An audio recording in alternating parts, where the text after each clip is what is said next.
What if I told you that the birth of Jesus Christ is one of the most documented events in ancient history, and yet most people have never seen the proof? For over 2,000 years, the world has tried to bury what cannot be buried, to silence what cannot be silenced, to erase the footprints of God himself walking into human history. But here's the truth they don't want you to know. The evidence is overwhelming. It's real, it's tangible, and it's been hiding in plain sight. Tonight, I want to take you on a journey, not just through Scripture, but through the dust of ancient archives, the stone inscriptions of Rome, the celestial records of astronomers, and the whispered testimonies of those who were there. This isn't just about proving a date on a calendar. This is about affirming the foundation of everything you believe. Because if Jesus was truly born, truly walked this earth, then everything changes.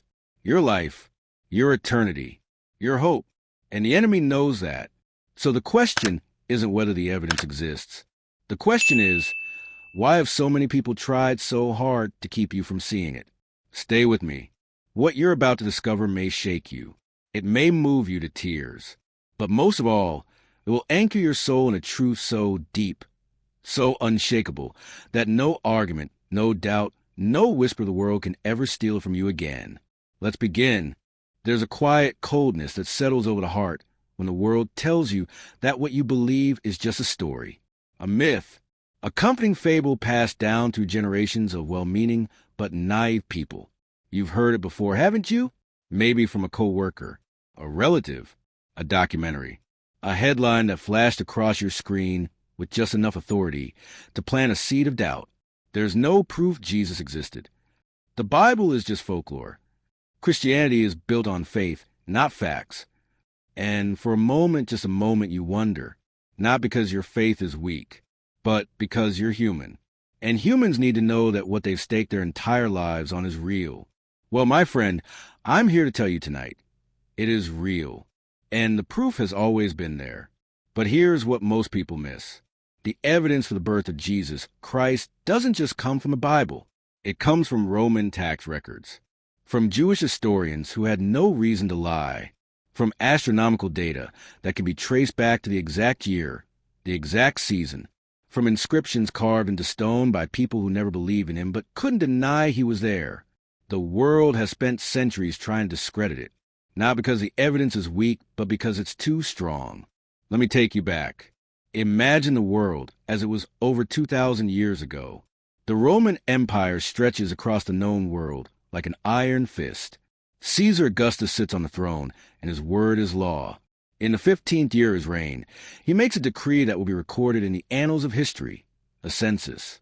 Every person in the empire must return to their ancestral city to be registered.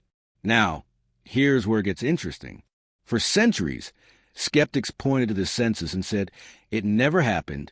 There's no record of it. Luke made it up. And then, in the late 19th and early 20th centuries, archaeologists began to dig. And guess what they found? Papyrus documents, tax records, registration decrees, all confirming that, yes, Rome did conduct regular censuses. Yes, people were required to return to their hometowns. And yes, these events were meticulously documented because Rome was nothing if not obsessed with control and order. One such document, discovered in Egypt, describes a Roman census that required people to return to their place of origin for taxation purposes. Sound familiar? But here's what they don't want you to see. If the census happened, then the journey of Mary and Joseph to Bethlehem wasn't just a poetic detail. It was a historical necessity, a documented fact. And if they were in Bethlehem, then the birth of Jesus in that small, prophesied town wasn't coincidence. It was divine orchestration recorded in human history. Have you ever stopped to think about that? How God used the machinery of an empire that would one day crucify his son to fulfill a prophecy written 700 years earlier. If you feel the weight of that truth settling on your heart right now, don't scroll past it. Don't let this be just another video. Let it sink in. Now, let's talk about the historians. There's a man named Flavius Josephus, a first-century Jewish historian, not a Christian, not a disciple. In fact, he was writing for a Roman audience, trying to preserve Jewish history in the aftermath of Jerusalem's destruction. He had no motivation to fabricate stories about a crucified carpenter. And yet, in his work Antiquities of the Jews, written around 93 AD, he writes about Jesus. He mentions his birth, his works, his followers, and his execution under Pontius Pilate. For years, critics tried to claim this passage was a later forgery inserted by Christians. But then something unexpected happened. In 1971, a scholar named Shlomo Pines discovered an Arabic translation of Josephus's writings, one that had been preserved separately, untouched by Christian editors. And guess what? The references to Jesus were still there. Different wording. Same facts. Jesus was born. He lived. He was known. Even those who didn't follow him couldn't pretend he didn't exist. Then there's Tacitus, a Roman senator and historian, writing around 116 AD. He despised Christians, called them a destructive superstition. But even in his contempt, he admits that their founder, Christus, was executed under Pontius Pilate during the reign of Tiberius. Why does this matter? Because these men had nothing to gain by acknowledging Jesus.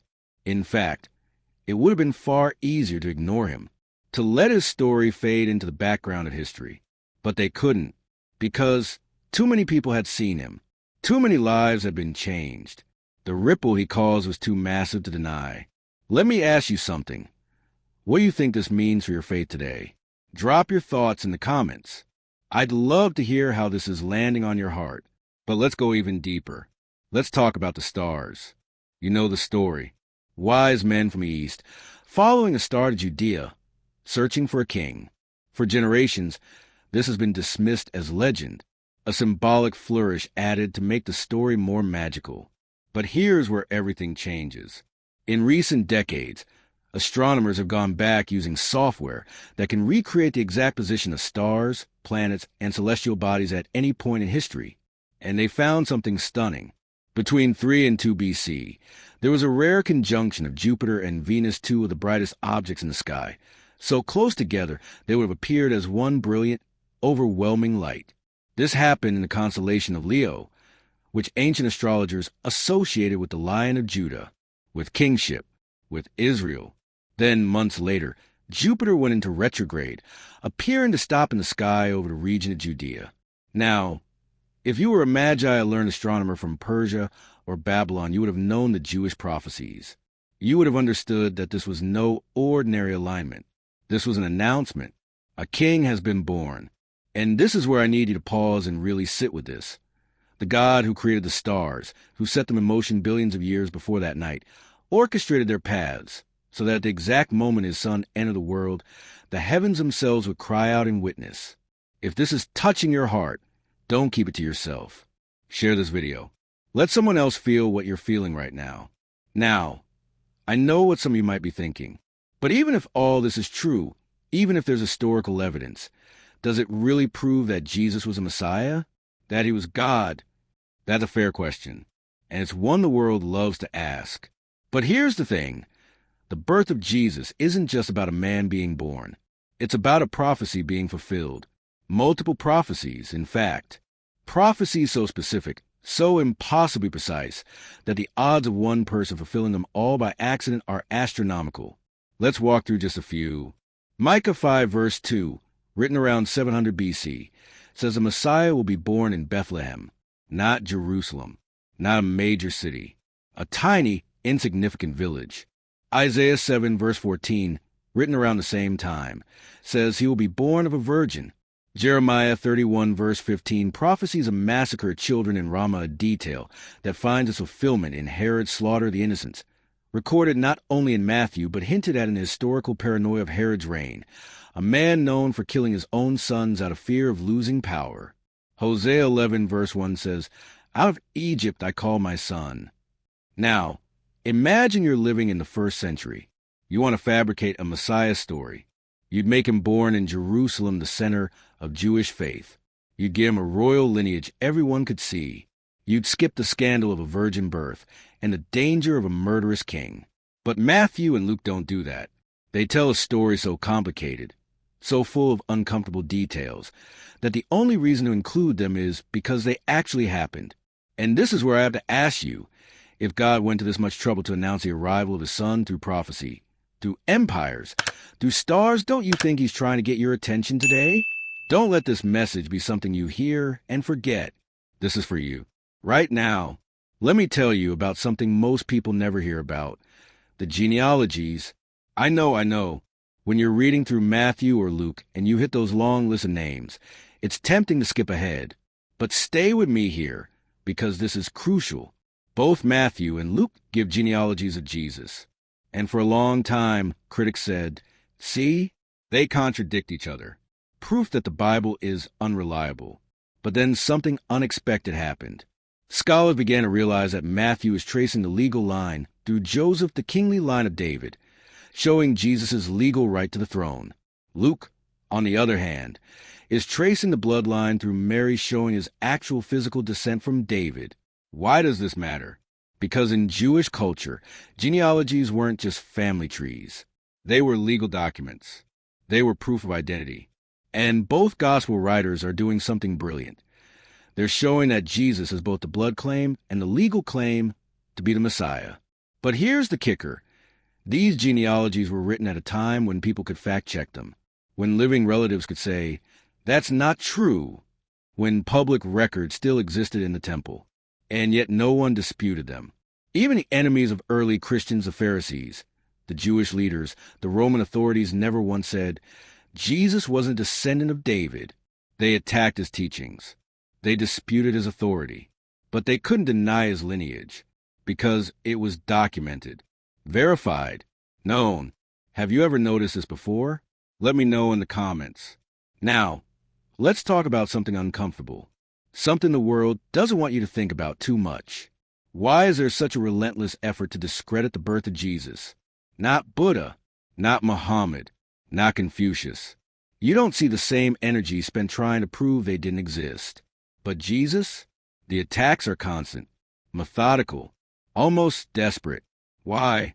Because if Jesus was really born, if God really became flesh and stepped into our broken, hurting world, then everything we build our lives on outside of him is sand. Our pride, our self-sufficiency, our moral relativism, our comfort in sin, it all crumbles. The birth of Jesus is the hinge of history. It splits time in two, BC and AD, before Christ and Anno Domini, in the year of our Lord. Even the calendar itself bears witness. And the enemy knows that if he can get you to doubt the birth, he can get you to doubt the life, the miracles, the resurrection, your salvation. So he whispers, where's the proof? Knowing full well the proof is everywhere. If you believe that more people need to hear this, you know what to do. Don't let this truth stay hidden. Let's get personal for a moment. Maybe you're watching this tonight, and you've been wrestling with doubt, not because you want to, but because the world is loud, and faith can feel fragile when you're standing alone. Maybe someone you love has walked away from faith, and every time they challenge you, you freeze. You don't know what to say. You feel the ground shift beneath your feet. I want you to hear this. Your faith is not blind. It's not irrational. It's not a crutch. It's grounded in history, in evidence, in fulfilled prophecy, in the testimony of hostile witnesses, in the transformation of millions of lives across 2,000 years. The birth of Jesus is not a fairy tale. It's the most attested event of the ancient world. And the reason it matters to your life today is this. If God loved you enough to step into human flesh, to be born in the feeding trough, to enter the mess and pain of this world just to reach you, then there is nothing in your life too broken for him to heal. No sin too dark for him to forgive. No heart too hard for him to soften. The baby in the manger grew into man on the cross, and he did it for you. So when the world tells you it's all made up, remember, they said the census didn't happen. Until it did, they said Pilate wasn't real. Until they found his name carved in stone. They said the star was myth. Until the astronomers traced it. They've been wrong before, and they're wrong now. If this is stirring something in your spirit, don't wait until later. Your heart needs this now. There's one more piece of evidence I want to share with you, and it's the most powerful of all. The lives that were changed. Think about it. A group of terrified fishermen, tax collectors, and nobodies became the foundation of a movement that turned the Roman Empire upside down. They were beaten, imprisoned, and executed, and not one of them recanted. People don't die for a lie. Not like that. Not when all they have to do is say, "We made it up and walk free." But they didn't, because they had seen him, touched him, heard him, watched him be born into their world, and then rise from the dead. You can't fake that kind of conviction. And it didn't stop with them. For 2,000 years, billions of people have encountered the risen Christ and had their lives turned inside out. Addicts set free, marriages restored, hopelessness replaced with joy, guilt swallowed up in grace. That's not legend. That's living proof. And maybe, just maybe, you're part of that proof. Maybe your own story is evidence that he's real, that he was born, that he lived, that he's alive. What do you think? Has your life been changed by Jesus? Tell your story in the comments.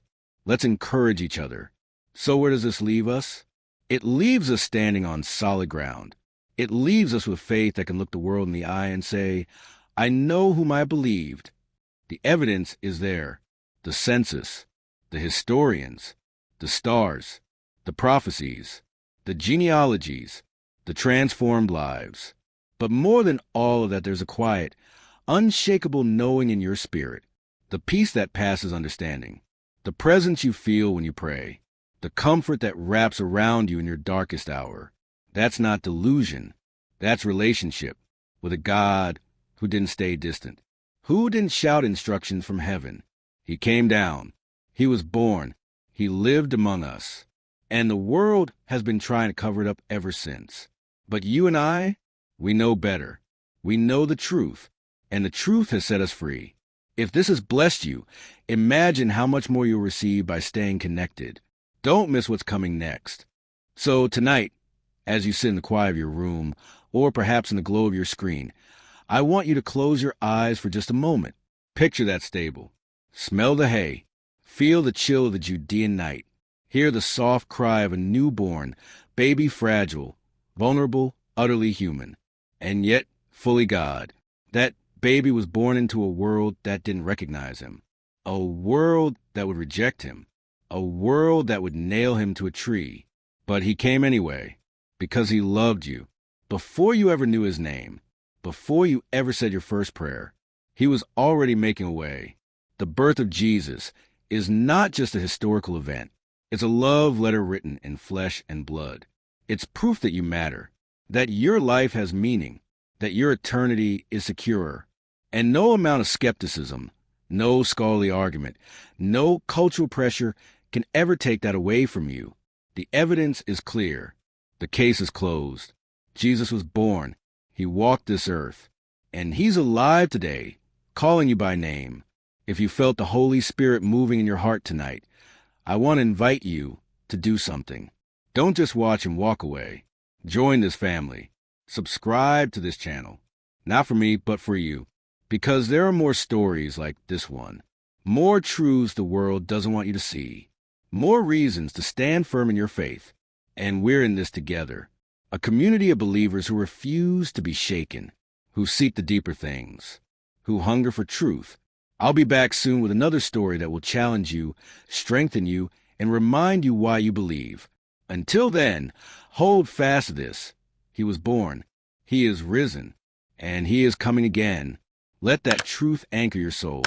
God bless you, my friend, and welcome home.